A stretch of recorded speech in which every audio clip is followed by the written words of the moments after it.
Olá, muito bom dia, uma ótima segunda-feira para você. Está começando agora pela TV Terra do Sol o Giro Fortaleza, edição manhã. Vamos aos destaques de hoje.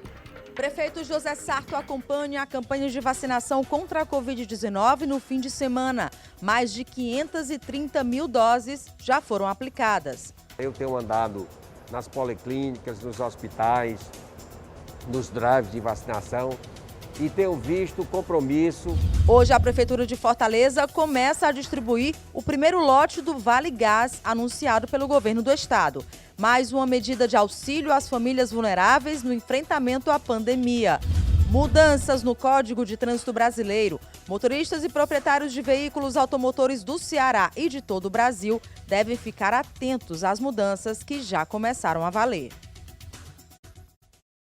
E começamos com imagens de trânsito em nossa capital. Já está aqui comigo o André Luiz Barcelos, que é gerente de educação da MC. Oi, André, bom dia. Você viu aí na escalada que a gente vai falar hoje sobre essa questão das mudanças, né? Que os motoristas precisam ficar atentos. É bom que você está aqui, aproveita e dá alguma dica, né? Perfeito, e é muito importante a gente poder alertar a população dessas mudanças que já estão valendo e que vão mexer com a vida aí de toda a população, né? Do país, né, na verdade. Verdade. Né?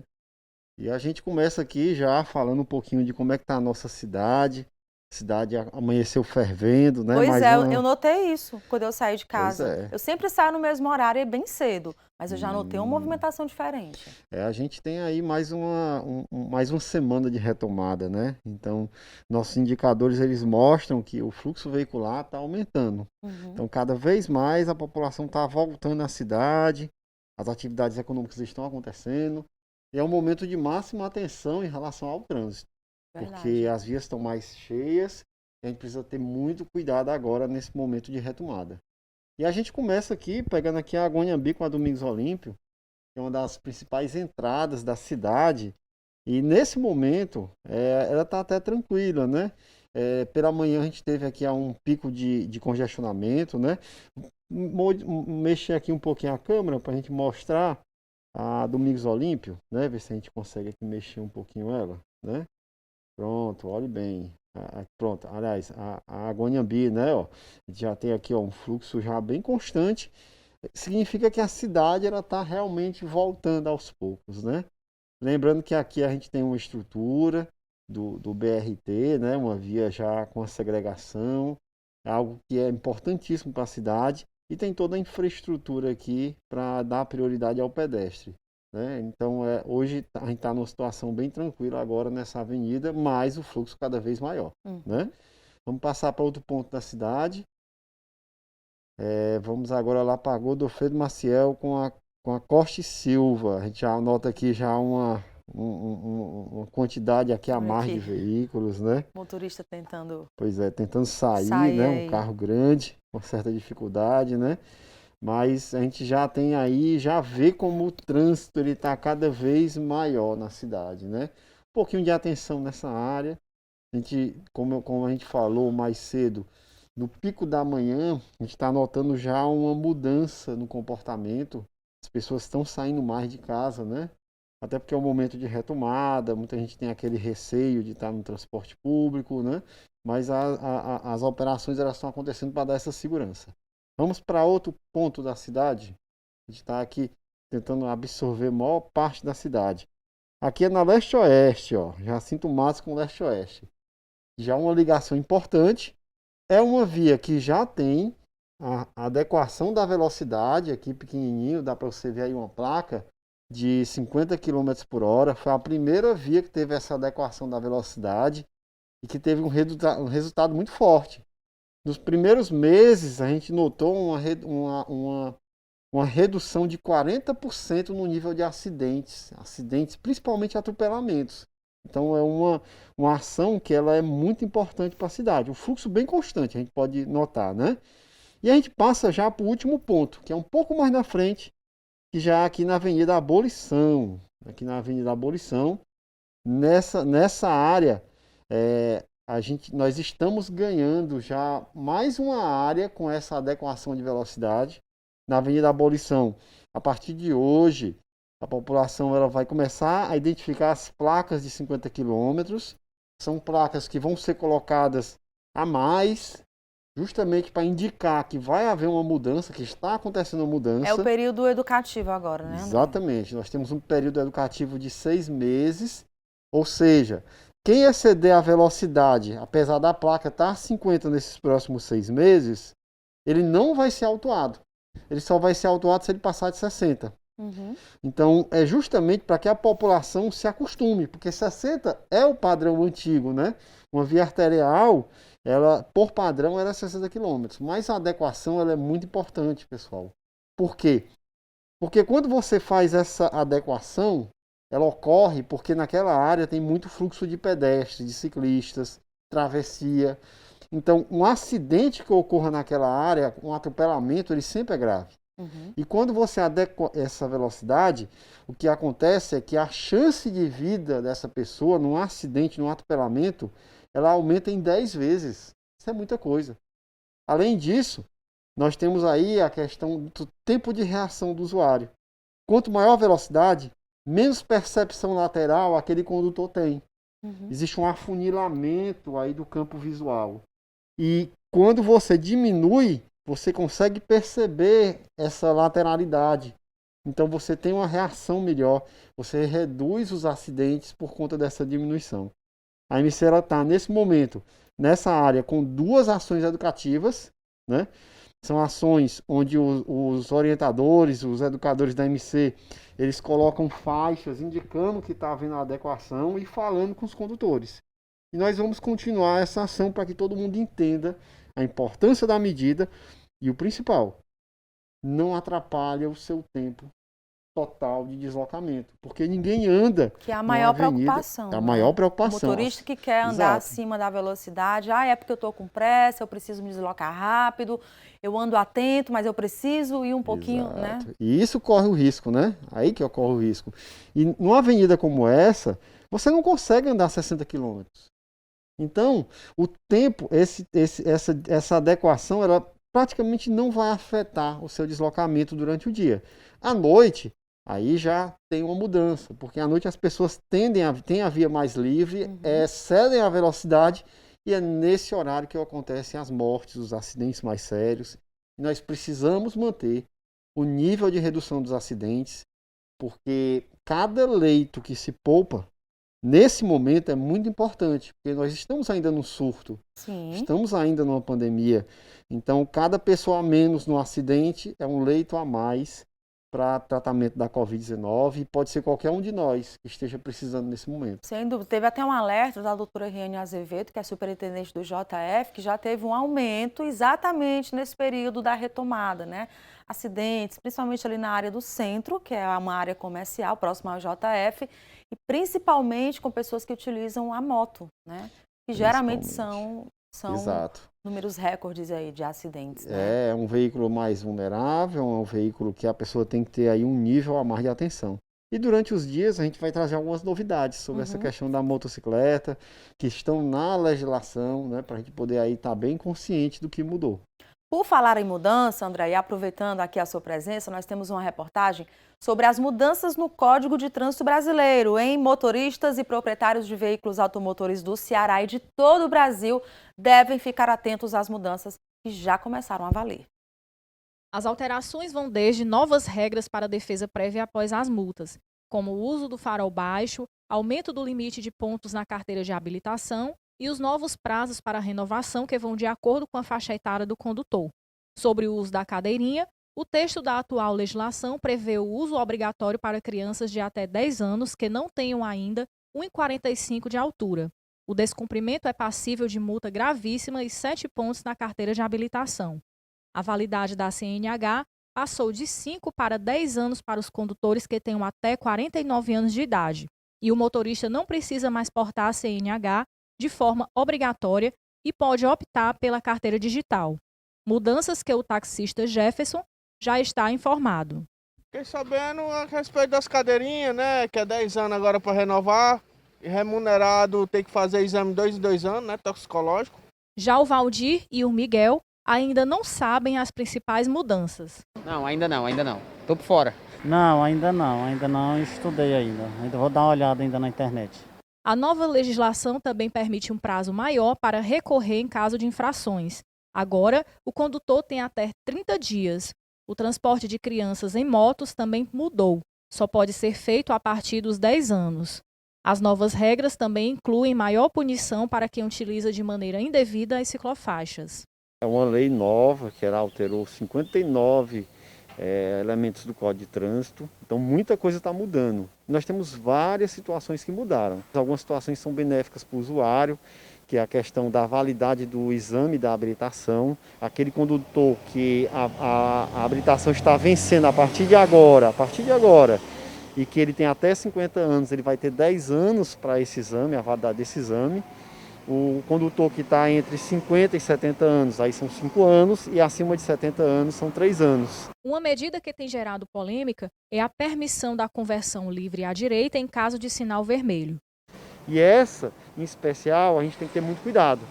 O avanço de semáforo continua proibido. Naqueles locais onde existe uma indicação de que é permitido virar à direita, você pode fazer sem observar o semáforo, mas só quando tiver a sinalização. Você já tinha até falado sobre isso aqui, né, André? Olha, o taxista sabe das mudanças porque faz vistoria. Agora, o público em geral, muita gente ainda é desinformada, né? Bom, e é importante demais a gente poder orientar a população sobre essas mudanças, porque vai afetar a população no modo geral. Os prazos vão ser alterados. De um modo geral, a pessoa vai ter mais prazo para indicar condutor, para fazer o recurso, até um prazo para penalidade, que não tinha esse prazo, né? Então, muitas vezes será autuado e demorava 1 ano, 2 anos para chegar a notificação. Então, tem muita coisa acontecendo de mudança, né? Gostei lá do que o agente falou lá, e falou bem. Esse agente é bom, viu? Não, gostei. Ele viu? está em todos os Pois lugares, é. é impressionante. E sempre falando sobre segurança viária, né? Para mostrar à população qual é o procedimento correto. É importante. Tá bom, André, obrigada pela sua participação, Obrigado. tanto aqui quanto no VT, tá bom? Perfeito. O André, gerente de educação da MC, sabe tudo, gente, é fácil. Entra lá no site da MC, procura lá na internet, coloca sobre as novas leis para você ficar informado e não ser pego de surpresa. André, bom dia, obrigada, Bom até dia, amanhã. satisfação. E aqui em Fortaleza, a vacinação contra a Covid-19 segue em ritmo acelerado. Ontem, o prefeito José Sarto acompanhou a vacinação dos idosos e de profissionais da saúde. Fortaleza continua avançando no plano de vacinação contra a Covid-19. Na manhã do último domingo, o prefeito José Sarto e a secretária de Saúde, Ana Estela, estiveram na Policlínica Luzmar Vera, acompanhando de perto a vacinação dos idosos acima de 61 anos. Na Policlínica, o prefeito também vacinou os idosos e o senhor Paulo de Tarso foi um deles. Ser vacinado assim pelo prefeito de Fortaleza é uma honra, né? Eu acho que não é todo mundo que tem essa glória, essa honra de ser vacinado pelo prefeito, né? Ele que é médico, está vendo aí a situação do nosso estado, do nosso município, mas eu espero que todo cearense chegue também a se vacinar. No fim da manhã, o prefeito ainda seguiu para o centro de eventos, onde estavam sendo vacinados profissionais da saúde e idosos que perderam o primeiro prazo do agendamento. Aqui, nos drives que a gente chama, Centro de Eventos, Arena Castelão, Rio Mar Papicu e Rio Mar Kennedy, nós estamos vacinando 2 tipos de pessoas. Primeiro, aqueles que perderam por alguma razão a vacinação em primeira dose ou em segunda dose, quando tinham sido agendados aqueles que têm 65 anos até 74 anos. E entre esses profissionais de saúde que foram receber a vacina estava a Josimeire. Ela é fisioterapeuta e finalmente pôde ser contemplada com a primeira dose do imunizante. Fazia meses que estava tentando, mas estava tendo esse embarro, né, com relação à questão da liberação, uma hora liberava, outra hora não. E como eu trabalho em clínica, né, mas a gente lida com pacientes de todo tipo e no hospital é mais fácil a gente saber quem está e quem não está, né? Então não deixa que a gente esteja sendo exposto a riscos todos os dias. Então, já está com a primeira dose, já é um alívio. Já a dona Cristina não pôde comparecer ao primeiro dia do seu agendamento e aproveitou a oportunidade para vir ao centro de eventos para poder tomar a vacina. A primeira dose eu perdi porque eu estava doente, não poderia vir. Aí eu esperei os 15 dias para vir hoje. E hoje eu estou felicíssima que eu vou tomar a primeira dose, né? Para ficar mais tranquila, né? Vocês viram aí o recado do prefeito, hein? Atenção, você que é idoso e perdeu o dia do agendamento, a Prefeitura de Fortaleza vai ofertar hoje e amanhã uma nova chance de vacinação. O prefeito José Sarto divulgou nas redes sociais dele. Vamos dar uma olhadinha aqui, ó. Olha aí, ó, nesta segunda e terça haverá mais uma oportunidade para idosos de 61 a 74 anos que perderam a data de agendamento, né? Aí é muito fácil, gente, basta se dirigir a um dos 4 cucas. Nós temos da Barra do Ceará, Mundubim, Janguruçu e José Walter, das 9 às 17 horas, com comprovante de agendamento. Mesmo que você tenha perdido, chega lá com o comprovante, documento de identificação com foto, CPF e comprovante de residência, que aí você pode receber a sua dose tranquilamente, tá bom? E durante esta coletiva que foi transmitida pelas redes sociais, o prefeito também lembrou as medidas realizadas pelo Ceará e por Fortaleza no enfrentamento à Covid, que foram consideradas referência no país, de acordo com um estudo divulgado pela revista Science, uma das publicações científicas mais importantes do mundo. O estudo considerou o Estado resiliente no combate à pandemia e relatou que nossas ações foram fundamentais para a prevenção de mais mortes. A revista Science publicou aí um trabalho feito no Brasil e no Ceará, mostrando que o isolamento social, que as medidas de isolamento, elas são benéficas para a população, diminuindo a circulação viral. É uma revista americana da Universidade de Harvard, publicou nesses dias e cita o Ceará e Fortaleza como exemplos de isolamento que propiciam a diminuição da circulação viral. Eu estou dizendo isso só para chamar a sua atenção. Vamos continuar obedecendo os protocolos sanitários. É importante que a gente continue a manter o isolamento social, a usar máscara, a lavar as mãos, a obedecer às autoridades sanitárias, cuidando da sua saúde e da saúde de quem você quer bem. Muito bem. E hoje a Prefeitura de Fortaleza começa a distribuir o primeiro lote do Vale Gás anunciado pelo governo do estado. Mais uma medida de auxílio às famílias vulneráveis no enfrentamento à pandemia. E a nossa repórter Tatiana Alencar conversa ao vivo com a gente. Bom dia, Tati. Hoje você vai mostrar essa distribuição pra gente, né? Vou sim, estou mostrando agora. Bom dia para você, Claudinha, tá todo mundo ligado no Giro da Manhã na nossa TV Terra do Sol. Eu estou aqui no CRAS do Conjunto Palmeiras, onde a gente está vendo já uma movimentação grande demais. Lembrando que é uma movimentação grande, mais espaçada, sem aglomeração, porque as pessoas, os beneficiados que estão vindo receber, os mais de 17 mil beneficiados que estão vindo receber o Vale Gás, eles agendaram direitinho. Por exemplo, hoje, 19/4, 19 de abril, os beneficiados nascidos em janeiro e fevereiro que estão aqui. E amanhã será de março e abril, depois de amanhã maio e junho, e assim por diante. Ou seja, de agendamento prévio que as pessoas podem estar garantindo o seu Vale Gás. A gente conversou com muita gente aqui antes, né, de começar o nosso ao vivo, com pessoas que vieram aqui garantir o seu Vale Gás. E o que a gente ouviu? Muita gente garantiu primeiro a sua cesta básica, seja pela Secretaria de Educação, através dos filhos, né, matriculados na rede municipal de ensino, mas também a cesta básica distribuída para a população mais vulnerável, né, em situação de vulnerabilidade aqui no município de Fortaleza, que tem sofrido bastante com a pandemia. E essas pessoas, né, receberam as cestas básicas, e aí estão falando o quê? O Vale Gás, como é que a gente vai fazer comida sem, né, como é que vai usufruir dessa cesta básica sem o gás. É por isso que a Prefeitura Municipal de Fortaleza, juntamente aí com o governo do estado do Ceará, tem distribuído tanto a cesta quanto também esse Vale Gás, a fim de melhorar, de minimizar esses danos causados pela pandemia, esses danos que a pandemia impõe. Nesse primeiro lote, Claudinha, estão sendo ofertados aí 17 mil vales, ou seja, 17 mil pessoas, 17 mil famílias estão sendo contempladas. O segundo lote será entregue em maio, e esses dois lotes juntos vão beneficiar 35.148 famílias. O primeiro lote está sendo distribuído em 27 unidades do Centro de Referência de Assistência Social, que é o CRAS, a gente está aqui no CRAS do Conjunto Palmeiras.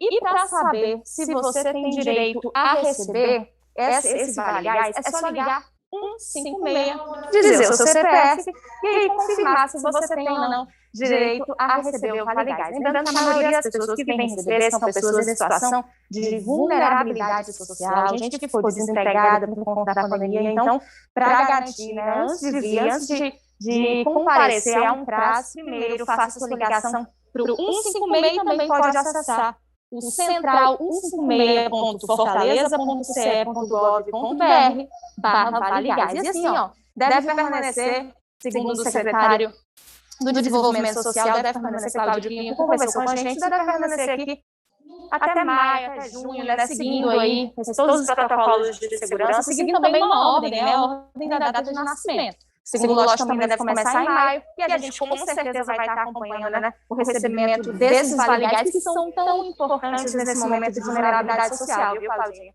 Muita gente diz, é uma maneira de minimizar, digamos assim, não é uma grande coisa, mas para quem está precisando, as cestas básicas distribuídas pela Secretaria de Educação, pela Prefeitura Municipal de Fortaleza, e também esse Vale Gás é uma ajuda e tanto para quem está precisando. Essas são as minhas informações por hoje, eu volto com você no estúdio. Obrigada, Tati. Bom dia para você. Exatamente, é uma grande ajuda, sim, para quem está precisando. A Tati deixou tudo explicadinho. Qualquer dúvida, liga para o 156, passa o seu CPF.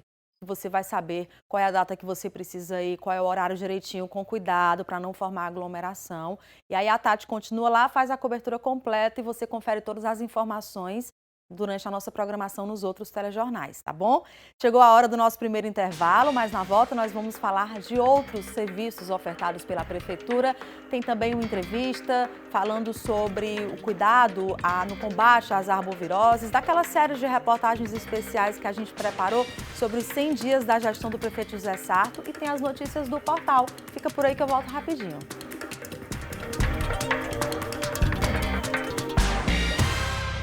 A Prefeitura de Fortaleza implantou bases descentralizadas do SAMU em pontos estratégicos como cucas e terminais. A intenção é reduzir o tempo de chegada das ambulâncias nas ocorrências e proporcionar atendimento otimizado. Para proporcionar atendimento médico pré-hospitalar otimizado à população, foi criado em 2004, no Brasil, Serviço de Atendimento Móvel de Urgências, o SAMU. A equipe, formada por médicos, enfermeiros, técnico de enfermagem, condutores, socorristas devidamente capacitados, tem o objetivo de priorizar situações que envolvam risco de morte, possibilidade de sequela ou sofrimento intenso. O SAMU 192 Regional Fortaleza é parte integrante da rede 192 de urgência e emergência, que atende através do número 192, onde as pessoas que estejam passando por algum risco imediato ou imediato à sua vida, podem acionar esse equipamento, né, que vai ser regulado por uma central de regulação, por um médico regulador, e vai disparar ao local do evento o veículo que esteja mais apropriado, ou veículos, se for o caso, que estejam mais apropriados para realizar a intervenção com segurança para o usuário. Eu cito ocorrências de natureza clínica, traumática e até incidente com múltiplas vítimas, quando a gente tem que disparar muitos equipamentos simultaneamente.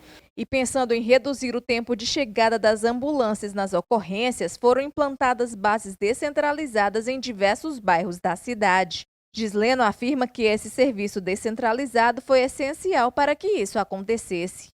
A base descentralizada do SAMU, ela na verdade, é parte integrante de um conjunto de hoje 12 bases descentralizadas, que faz parte de uma estratégia de descentralização, cujo propósito principal é reduzir o tempo de resposta desde a hora do chamado, né, do solicitante de um agravo clínico ou traumático, até o momento que a ambulância chega na porta do paciente e inicia o primeiro atendimento. Depois da implementação dessas bases descentralizadas, nós tivemos uma redução do nosso tempo, da nossa mediana de tempo de resposta, que antes, até no começo do ano passado, de 2020, girava em torno de 18 minutos, nós estamos hoje em 12 minutos. Né? Isso é uma mediana. Né? E o tempo de resposta das nossas unidades tipo motolância hoje chegam a 10 minutos. Gisleno explica ainda que todas essas bases estão localizadas em pontos estratégicos da capital. Esses pontos estratégicos foram pré-determinados em cima de estudos, de levantamentos e de indicadores que nós levantamos com relação à densidade demográfica, natureza dos agravos por regional, né, número de chamados. Então a gente está distribuindo os equipamentos de forma inteligente, colocando os carros com maior suporte avançado nas áreas que naturalmente tem essas ocorrências mais graves, mais avançadas, né? E colocando mais veículos para dar aporte nos locais que estatisticamente tem maior chamada. Fortaleza já conta hoje com 12 bases descentralizadas e todas elas obedecem à normatização e todos os critérios exigidos pelo Ministério da Saúde. Cada uma dessas bases contam em sua estrutura com local de repouso para os servidores, banheiros, refeitório e garagem para os veículos de socorro. Tudo isso para atender às necessidades das equipes de plantão. Aleph Baltazar é técnico de enfermagem há cerca de 6 anos, mas está no SAMU há cerca de 3 meses e teve que se adaptar a essa nova rotina de trabalho. A rotina consiste em a gente receber o plantão às 7 da manhã, devidamente fardado e pronto para sair para alguma ocorrência. A gente verifica criteriosamente o carro e já fica disposto para alguma ligação da central, para alguma ocorrência. E já fica tudo pronto para a gente poder sair e fazer o pronto atendimento do cliente. Após avaliar a cena, a gente vai fazer a avaliação criteriosa do paciente, aí vamos fazer devidas intervenções. Após isso, passar a QTW, que seria ligar para o SAMU, conversar com o médico, o regulador, para ele fazer as devidas orientações para onde a gente vai levar o paciente.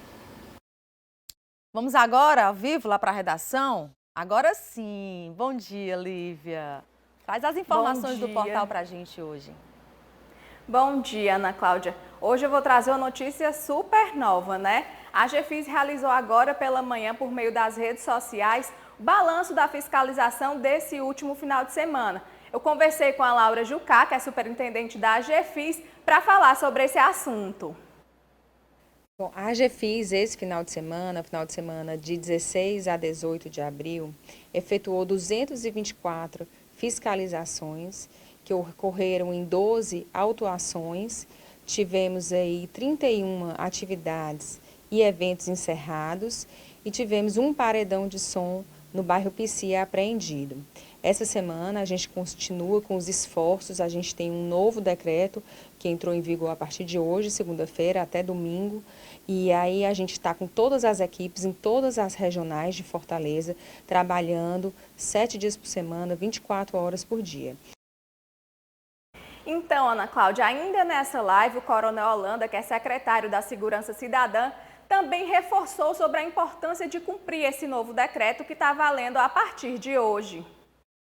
Bom, o novo decreto, primeiro, ele permanece com uma série de restrições importantes para garantir a vida e a saúde da nossa população.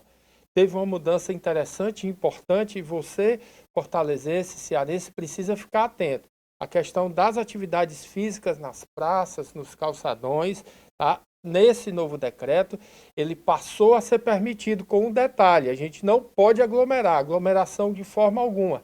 Então, essa atividade física, ela deve acontecer, obviamente, de forma isolada. O decreto diz, inclusive, que no máximo até 3 pessoas. Cada atividade comercial, a Prefeitura de Fortaleza e o Governo do Estado fizeram um cronograma muito claro para abertura e fechamento de horário. E isso tem um motivo, pessoal. O motivo era que a gente evite a aglomeração nos terminais. Se todo o comércio, por exemplo, abrisse no mesmo horário, a indústria, a construção civil, todos no mesmo horário, os terminais iam ficar sobrecarregados. Por hoje é só, Ana Cláudia, eu volto com você aí no estúdio. Obrigada, Lívia. Bom dia para você, uma ótima semana. A gente vai para mais um intervalo bem curtinho e na volta você confere matéria especial daquela nossa série de reportagens sobre os 100 dias de gestão do prefeito José Sarto. Hoje nós vamos falar sobre uma medida para minimizar os prejuízos da quadra chuvosa, que é o combate às arboviroses, assunto importantíssimo. Eu volto logo.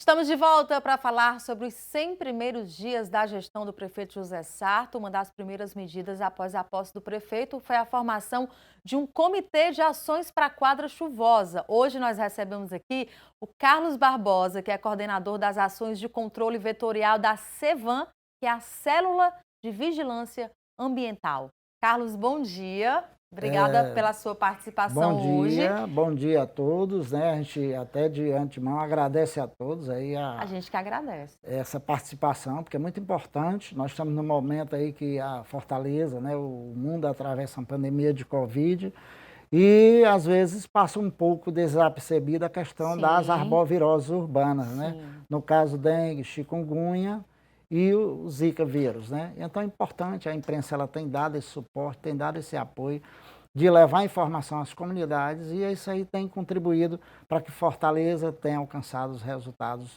significativos em relação ao controle dessas arboviroses. Que bom, é sobre isso que a gente vai falar hoje, trazendo aí boas notícias, porque afinal de contas, Carlos, depende muito mais da pessoa que mora na casa dela, né? Ter aquele cuidado, ou seja, são orientações que sempre são repassadas, como cuidado com a água da planta, não deixar aquela água empoçada, principalmente se for uma água limpa. Então, se a pessoa que está lá no domicílio dela estiver diariamente observando, principalmente em época de chuva, já é um caminho gigantesco andado, né? A população ela é um fator decisivo, né, no controle do mosquito vetor, né, que é o Aedes aegypti, né?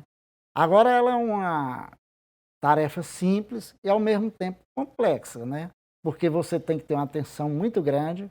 O mosquito ele se reproduz a cada 7 dias da semana. Nós temos uma população nova de mosquito.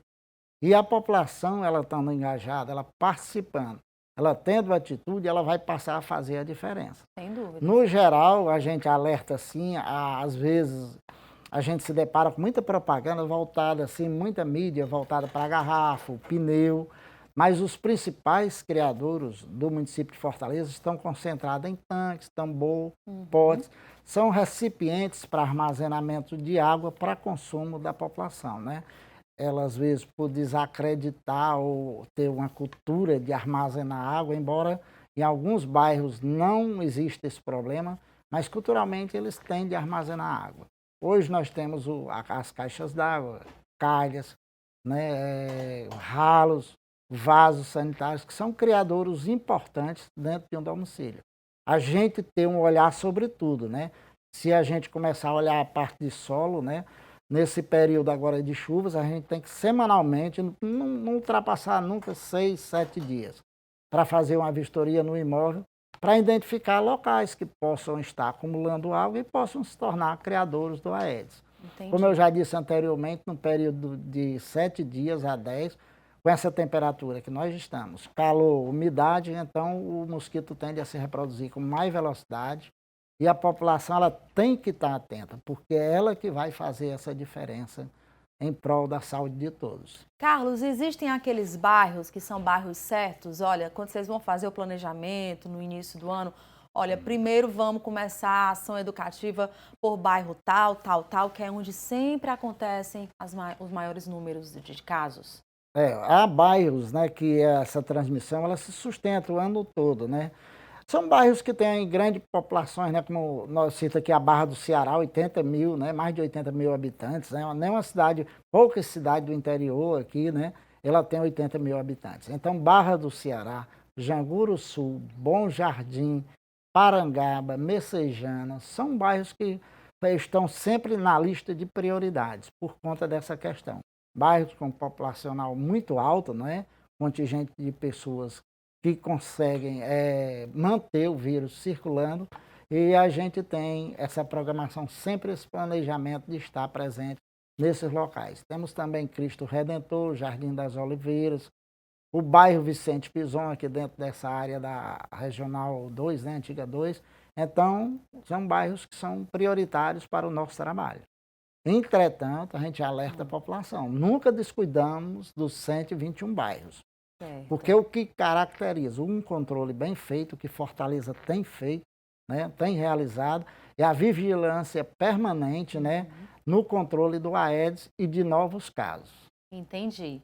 Só para vocês de casa terem uma noção do geral, né, porque esse trabalho de combate às arboviroses está dentro de um planejamento geral, com a quadra chuvosa, com outros problemas que acontecem. A gente sabe que a gente tem aqui o problema com o lixo, e muitas vezes os bueiros ficam cheios de lixo e acabam ocasionando alagamentos. É por isso que a Prefeitura criou esse comitê e todo início de ano e até um pouco antes esse comitê conversa e faz um planejamento. Então, antes de tudo, vamos ver como esse planejamento começou, porque dentro do trabalho preventivo existem as ações voltadas para a saúde, com foco no combate às arboviroses, que são as doenças transmitidas pelo mosquito Aedes aegypti, que o Carlos já falou aqui, a dengue, a zika e a chikungunya. Uma cidade preparada para a quadra chuvosa. Pensando nisso, no início do ano, a Prefeitura de Fortaleza implementou uma série de ações voltadas para amenizar os impactos gerados pela chuva, além de melhorar a capacidade de resposta do município. Uma das ações foi a limpeza e a desobstrução de recursos hídricos, como canais, bocas de lobo e lagoas. A gente tem um diagnóstico de 161 recursos hídricos de lagoas, às vezes é até o sangradouro da lagoa que está assoreado, uma coisa desse nível, ou um próprio riacho, um próprio afluente rio. E a gente começa um trabalho de limpeza desses elementos hídricos. Para quê? Para que no pico da quadra, que provavelmente se dará entre março e abril, não hajam obstruções, né? E aí a água siga o seu curso natural e, enfim, e não cause nenhum tipo de prejuízo à população. O trabalho preventivo também contou com ações voltadas para a saúde, com foco no combate às arboviroses, que são as doenças transmitidas pelo mosquito Aedes aegypti, a dengue, zika e chikungunya. Somente no primeiro trimestre deste ano, a Prefeitura de Fortaleza realizou 9 mutirões, em bairros que, em anos anteriores, apresentaram os maiores índices de criadouros do mosquito. Um deles foi no bairro Bom Jardim. Agentes de endemia visitaram casas, conversaram com os moradores e reforçaram os cuidados para evitar a proliferação do mosquito. Na casa da Dona Rosa, ela fez tudo certinho e os agentes não encontraram focos. Limpo, passo pano com que boa e sempre mantendo ela limpa. A casa sempre é como você está vendo aí, bem limpinha, todo dia eu uso. E tem um balde ali que quando a caixa enche que derrama, aí eu também derramo, boto nas plantas. Só isso. Do outro lado da cidade, no bairro Vicente Pinzon, mais trabalho de campo, Dona Célia também faz questão de adotar todas as medidas necessárias. A gente sempre fica olhando todo dia, dá uma olhada lá no quintal, para alguma coisa, a gente, né, eu todo dia faço isso, porque a gente trabalha às vezes aqui com umas garrafas, aí todo dia eu dou uma olhada, viro, né, para não ficar água. Iniciativas que já resultam em números positivos. De acordo com o boletim epidemiológico, de janeiro até o dia 2 de abril deste ano, a capital cearense registrou 497 casos de dengue, índice 73% menor, quando se compara com o mesmo período de 2020, quando foram registrados 2.295 casos. Para o coordenador de Vigilância em Saúde, resultado fruto de um trabalho preventivo. A força de trabalho, né, da Prefeitura de Fortaleza, a Secretaria Municipal de Saúde e o Comitê Intersetorial de Arboviroses. Comitê esse, inclusive, já premiado nacionalmente pelas suas ações em várias áreas importantes e estratégicas para o controle da dengue e das outras arboviroses. E, logicamente, o envolvimento e a sensibilização da população. Portanto, atividades como os mutirões nos bairros mais críticos, mais vulneráveis ao risco de acometimento da doença, ele é importantíssimo. Isso na Operação Inverno, deflagrada desde novembro do ano anterior e fortalecida nos meses de janeiro e fevereiro do ano de 2021. Ao todo, foram realizadas mais de 600 mil visitas domiciliares e quase 20 mil ações educativas. As ações que são tomadas anteriormente, a identificação de criadouros, a eliminação de focos, a parte educativa, que é muito importante, a mobilização social, dialogando com as pessoas, com os segmentos da sociedade, tudo isso e esse conjunto é quem faz a diferença para manter Fortaleza, na realidade, sem processos de epidemias de dengue no seu município. Essas ações fazem parte do plano de contingência, que é acompanhado pessoalmente pelo prefeito José Sarto. Muitas das ações já foram feitas, como limpeza de canais, desentupimento de bueiros, procurar sensibilizar as famílias que moram em áreas ribeirinhas para que não voltem. Vocês sabem que tem um problema que é meio que já secular, as famílias voltam para as áreas de risco e é feito todo um trabalho de manejo social, de abordagem com essas famílias, enfim. É uma equipe que tem várias facetas e que que trabalha junto para evitar os maiores danos possíveis. Muito bom. Eu estava conversando aqui com o Carlos e ele disse que Fortaleza já virou referência, né, Carlos? Quando você fala, a gente vai falar agora da redução que aconteceu, e vocês vão conseguindo cada vez mais reduzir. Eu lembro que teve uma época, acho que a primeira vez que eu tive dengue, e olha, gente, reforcem o cuidado com esse mosquito, porque eu já tive as 3, hein? Eu tive dengue, zika e chikungunya, e é terrível. A gente já está passando por esse problema da Covid, ter mais esse problema aí, é bom que a gente elimina. Mas eu lembro que teve um surto aqui na capital que foi terrível. Aí você estava dizendo que outras cidades do Brasil já vêm aqui buscar, Fortaleza virou referência, vem buscar informações de como lidar com esse problema, né? Nós temos, assim, uma grata felicidade, né, de ter sido referência até para outros países da América, né? Porque nós temos aqui em Fortaleza um trabalho muito organizado, uma vigilância muito organizada. Fortaleza chegou a ser a capital, né, que era a campeã, né, a referência em maior número de casos de dengue. Hoje ela tem uma referência mais do lado positivo, né? A gente consegue manter um controle de uma doença que é extremamente complicada de se fazer o controle. As vacinas ainda não são empregadas de uma forma ainda que a população possa ter acesso. Então, o controle do vetor, por meio do serviço da Célula de Vigilância Ambiental, né? A Prefeitura de Fortaleza, e relembrando, a população é fundamental, porque não temos como manter um agente de endemias a cada 7 dias na sua casa. Então, quem é que tem que fazer esse trabalho? É a população. Não é que a gente queira aqui jogar a responsabilidade e se eximir. Não, mas é um trabalho complementar. É um trabalho complementar. A partir do momento em que o agente sai da sua casa, você está com as informações, durante aqueles 7 dias ou enquanto ele volta, você vai mantendo. Tem que manter, exatamente. A orientação do agente, você tem que ter muita atenção. Quando ele orienta, você só tem a responsabilidade de dar a manutenção, dar a sequência ao que ele orientou e as medidas de prevenção. E olha como está funcionando, gente. 73,48% de redução em casos de dengue aqui na capital é um número muito grande, né? É um número bastante expressivo, né? E Fortaleza ela vem nessa caminhada. Esse ano a gente espera manter, até porque os meses, a dengue é uma doença sazonal, ela coincide com o período de chuvas, né? Que coincide com o aumento da infestação do mosquito. E nos meses de abril, maio e junho, a quadra como é que se diz? E a quadra chuvosa são os meses que apresentam o maior número de casos. Então a gente deixa muito bem claro, bem alerta essa população. Porque nós vamos entrar agora no período onde há maior número de casos historicamente no município de Fortaleza. Então cabe a nós essa responsabilidade de evitar. O que vocês conseguiram registrar de zika e chikungunya? Redução também, Carlos? A zika, né? Nós temos hoje 3 casos confirmados, bastante assim, ela é uma doença praticamente questão, não vou dizer que resolvida, né?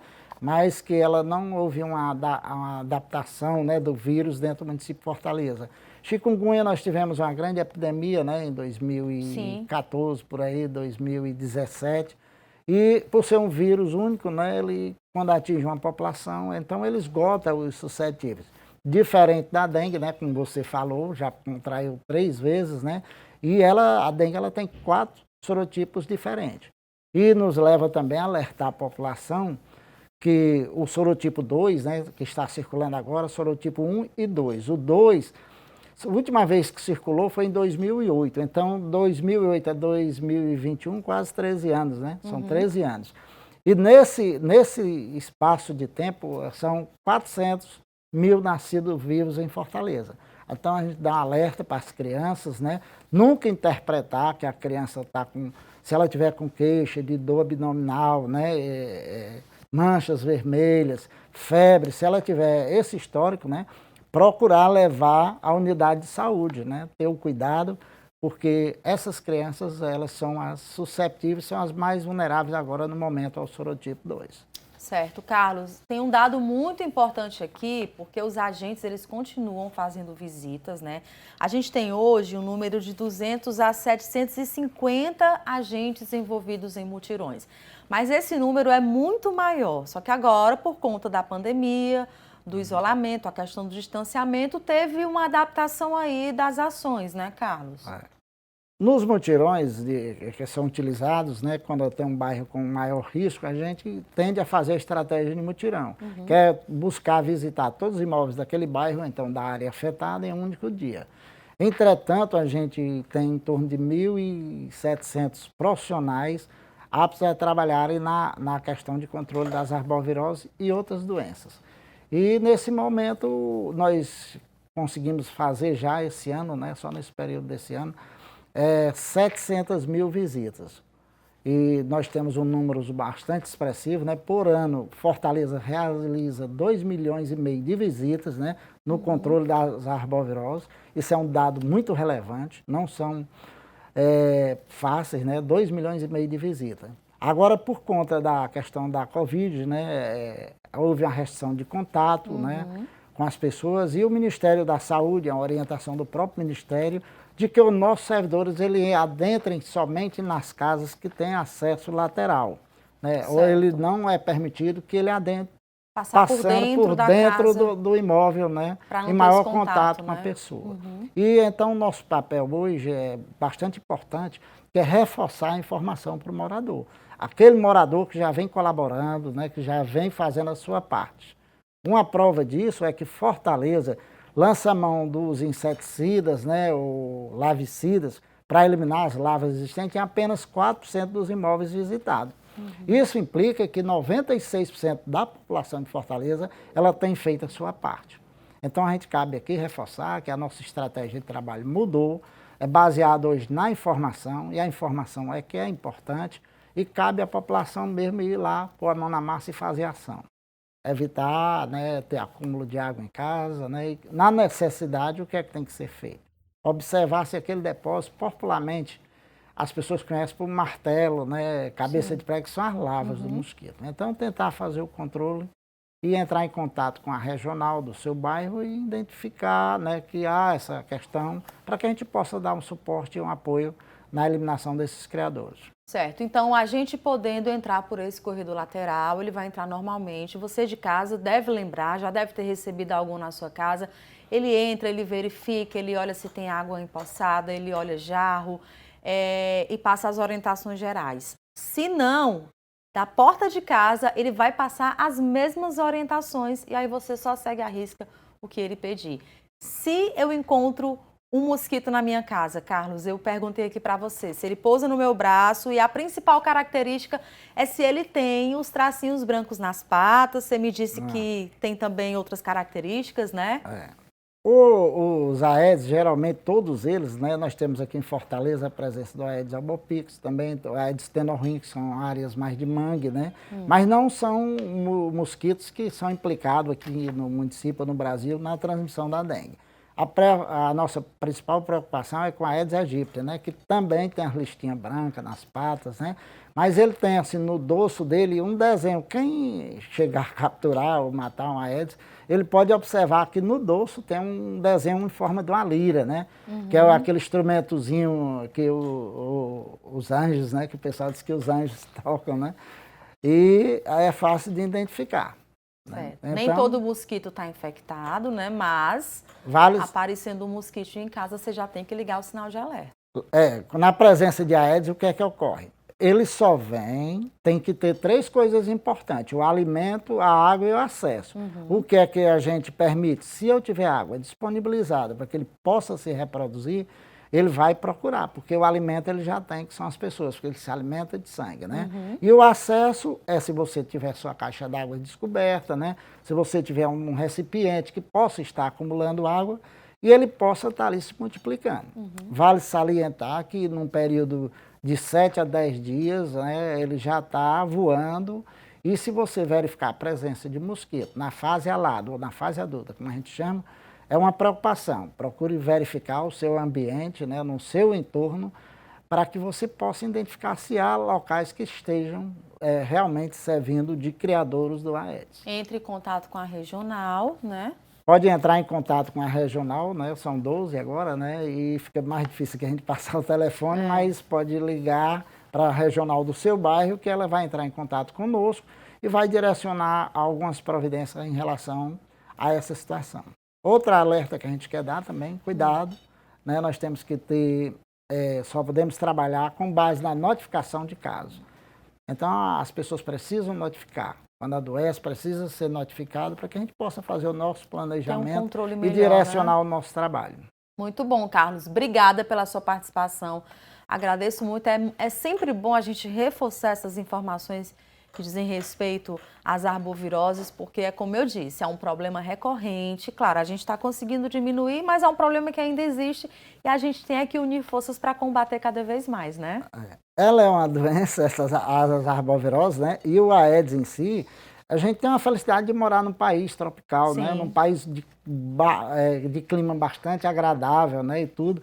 Então, um país como o Brasil, né? Ele tem essas questões também, tem os problemas, não só tem só benefício. Aí cabe a nós driblar essa situação e dar a volta por cima. E nós temos as formas já, né? Já temos as formas, temos as soluções, já basta cumprir. Se a gente cumprir corretamente, nós vamos vencer, como temos vencido essa situação em relação à questão da arbovirose. Sem dúvidas. Obrigada, Carlos. Bom dia para você, uma ótima semana. Obrigado e um bom dia aí para as pessoas que estão nos ouvindo e para você também pela oportunidade da gente levar essa informação para a população. Tá bom. Tá na hora de encerrar o Giro Fortaleza, edição manhã de hoje. Mais informações você vai ter no Giro Fortaleza às 4 horas da tarde e no nosso resumo no Notícias de Fortaleza às 7 da noite. Acompanhe a gente também pelas redes sociais, Instagram, Facebook e YouTube, no @TV Terra do Sol. Um ótimo dia para você, uma excelente semana. Até amanhã. Tchau, tchau.